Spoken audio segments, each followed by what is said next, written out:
Hey everybody, it's Lebo with Lebo's Pinball, here with another game that I finished a project on. This time it's Bally Theatre of Magic, made in '95. I think there's 6,600 of these that were produced, and here's an example of one that I want to take you through. Everything that I did on this one, and hopefully you'll like what you see. There'll be a pinball garage, hopefully later this week.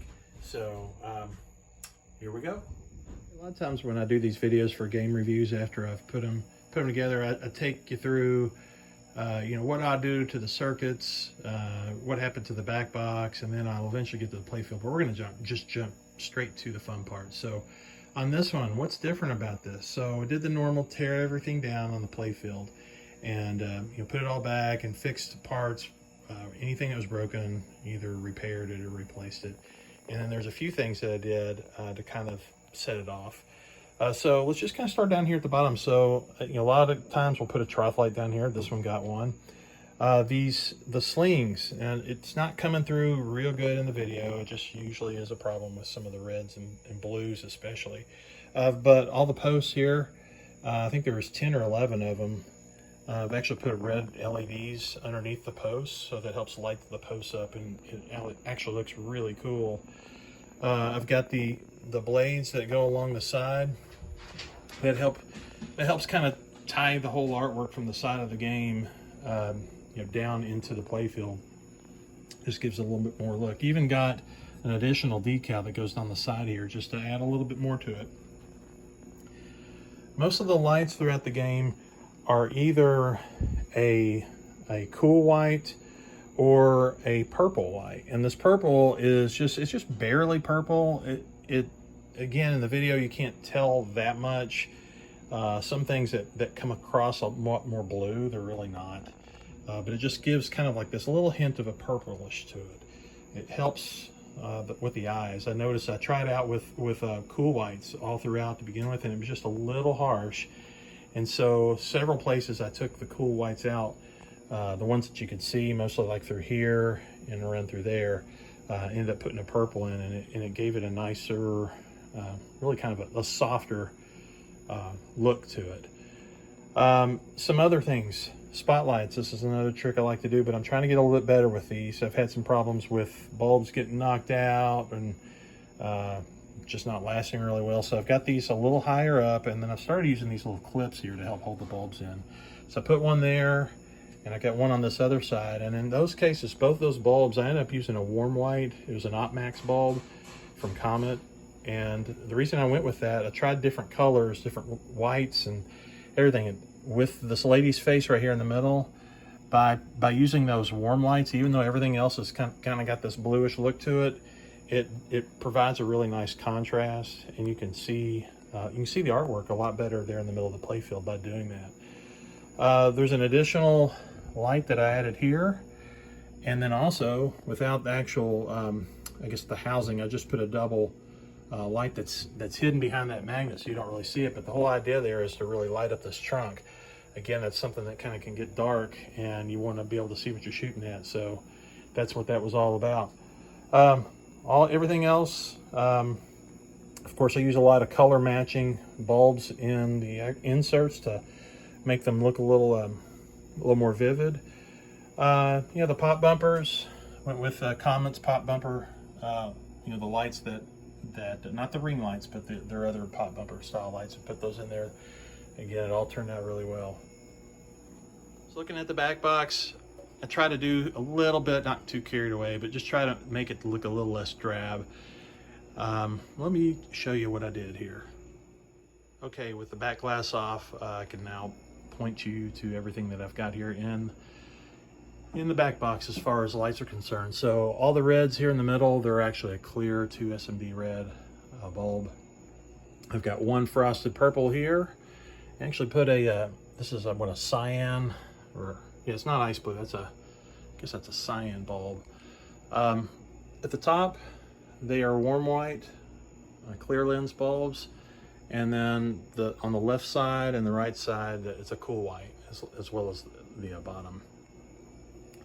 Flashers, I've got a lot of them, they're flex bulbs, and I've bent them around so that they would kind of throw the light on the back instead of it being just so harsh directly on the back glass or the translite. And you know, it works pretty well. Opening it up on the inside, I tell you what, when we first got this game, I thought it was going to be a pretty straightforward job and really not all that hard. And as it turns out, you know, we're really chasing some problems. The MPU had to be replaced. It had a lot of work that had been done on it before. A lot of little jumper wires patching things up, and it really had just been through it. What the problem it was doing is you could just smack the machine, just a light little touch, and it would cause it to reset. After trying to go through it and find where there would be a loose component or something, it just wasn't happening. So it was a lot easier to just to replace that. Looking around everywhere else, the DMD driver board, even though it's got, you know, part of the circuit, I've pulled the fuses out of it, that would drive high voltage for the DMD, it wasn't necessary. But the reason why we had to put this new board in was because it was causing there to be some extra pels and dots showing up on the DMD. Of course, you hear that the game's in the background, so sorry about that. All these ribbon cables, put new cables in there too. Part of that was troubleshooting all the extra dots that were coming in. Moving down towards the other part of the game here. So the DMD, I ended up putting in a color DMD. Looks just tremendous. Looks a lot better, a lot nicer. This game actually was missing the knocker. You know, whenever you get a free game, you get that knock sound, that traditional knock sound. It was completely missing. Not only that, the wiring to it was wired into some other harness that was fed down into down to the cabinet of the game, and it ended up going to literally nothing. It was just a wire dangling down with cut off ends, and it was very strange, but reversed that all back to how it really should be. As far as lighting is concerned, I also tried to soften the GI lights. I would like to be able to soften the all of the, you know, the control bulbs on all the Playfield, but there is an availability issue like a lot of people are running into nowadays. And that's the OCD LED board that I've wanted to be getting for this. It just still is not available. But the one for the actual the GI lights, that was available, and that's what you see over here on the side. So this extra board here that intersects the light signals that are going to all those, and it helps smooth it all out. Okay, looking at the bottom side of the Playfield, you know, it's the usual, going through and changing out lights and cleaning things up, getting all the inserts clean from all the coil dust, dirt that builds up over time. You know, replacing sleeves on all of the solenoids, making sure the flippers are working proper, all of that. But one thing I wanted to point out that was particularly challenging on this game.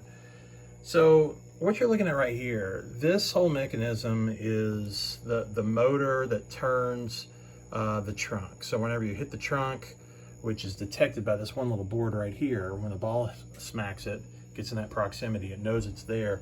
You know, it will rotate the trunk, you know, 90 degrees or, you know, 180 or 270 or 360, just depending on where it needs to go. And it's all driven by this motor, and then its position is then detected by one of four of these little photo sensors. And then this I guess you can call this like an exciter wheel. It has a little slot in it, so when it passes through the opto, it will know that where it's at. Well, the thing that was challenging about this is that the game would want to, it keeps spinning the motor around. It was getting confused on where it was located. When it would see itself in one spot and then it's expecting to see somewhere else, and it wasn't what it was expecting, throwing all kinds of errors, and it was just really acting strange. So took this opto board out first and tried reflowing connections, making sure that it wasn't something acting erratic there. Really no luck. So we threw in a new board, thinking that was pretty probable that would be it, because they're known to have issues, and it did not fix it. I mean, it's nice that it's a new board, and it was not expensive, thank goodness, but we did have a new board put in. At that point, I've read a lot about this whole, you know, this gearbox being a problem. So I was getting ready to go tear into that and go clean it out and see what needed to be rebuilt on it. And then I found out that that actually is pretty new. That was put in not long ago. And then I started to pay really close attention. When you're in the test mode, you can tell it to turn clockwise or counterclockwise. And that's when I noticed something. Whenever I would tell it to go clockwise, the trunk was moving counterclockwise, and then vice versa. You tell it to go counterclockwise and it's turning clockwise. Turns out these wires here, you got this red one and the black one. Ironically, there's a little red dot here. The wires were reversed. Stuff like this, you slap your forehead and it takes you a while to find it, but it's there. So once I reversed the polarity in these wires, that cleaned up a whole big issue there. And so now the motor's turning as expected in the right direction, and that part was playing fine. Okay, I'm gonna give the game a try. Here we go. Now it's not leveled out, so it's gonna work curved to the right, but we'll give you a demonstration once we get to the garage, then we'll get it set up and all leveled out right. All right, I'm gonna try to shoot for the trunk. Hit it 3 times. Oh, missed it.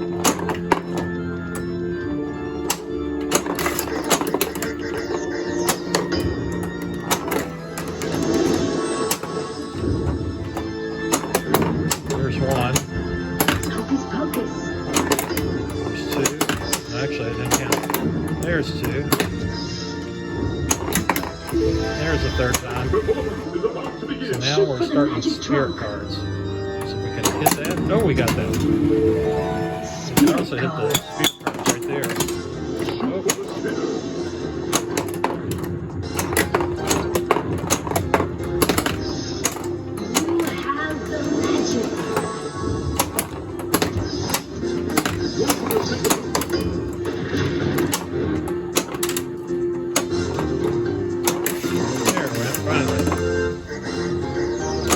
Wow, it is leaning to the right so bad.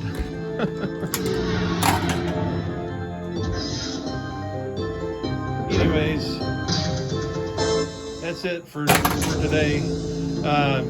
Again, it'll be a pinball garage in Hamilton, Ohio. Hopefully there really soon, and please come up and check it out. If you're anywhere nearby, you gotta check out Pinball Garage. And this is just another game I've done for them, and glad to have it done, and hope you guys enjoy it.